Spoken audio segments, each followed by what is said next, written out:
Hello everyone, I'm Christopher Kent. Your January 2014 issue of On Purpose is now available for download and streaming. CD subscribers, it's on the way. In Science, we'll be reviewing a review and case study of cardiovascular disease risk factors in chiropractic by Eric Zielinski and Nate Blumey. Several case reports are presented, including reduction of essential tremors in a 38-year-old male undergoing chiropractic care for the reduction of vertebral subluxation, resolution of tic disorder in an 8-year-old boy following the Grostic technique, and improvement in Meniere's disease, balance, coordination, and quality of life following network spinal analysis care.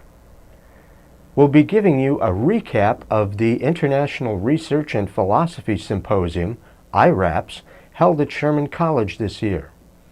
Papers describe the benefits of chiropractic care for individuals with a wide variety of challenges. These include trigeminal neuralgia with migraine, Zenker's diverticulum, gastrointestinal reflux disease, or GERD, and overuse syndrome in a concert violinist. Matt McCoy and I authored a paper that was presented titled An Agenda to Explore the Epidemiology of Vertebral Subluxation and the Clinical Outcomes Related to Its Management. Simon Senzon presented a paper on CCE, and several papers explored specific techniques, including SOT for equines and canines. The keynote speaker was Craig Becker, arguably the contemporary leading proponent of the salutogenesis model we have discussed on Purpose. I had the pleasure of having a meal with Dr. Becker and discussing salutogenesis, chiropractic, and how we might work together. Next, the eyes have it.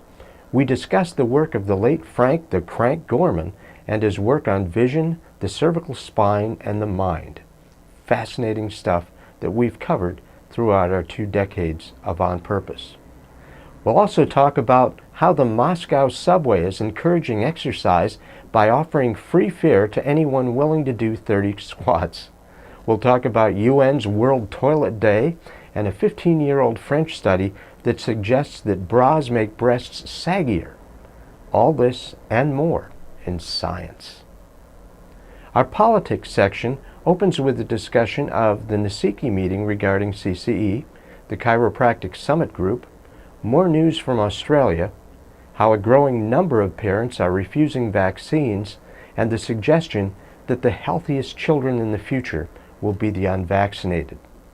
We'll talk about murders and psychotropic drugs, how gray matter loss is tied to polypharmacy, and the FAA warning pilots about medication use.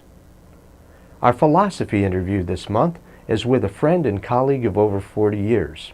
In fact, we were classmates at Palmer. He's a committed DC who has done a tremendous amount of invisible and unacknowledged work for chiropractic, a legend on the Palmer faculty, Dr. Rick Burns. So stay focused, share this information with your patients and community, use the news releases, and if you're not using On Purpose slides, have a look at how they can turn reception room time into a positive learning experience for your practice members. And remember, when you are on purpose, you are not alone.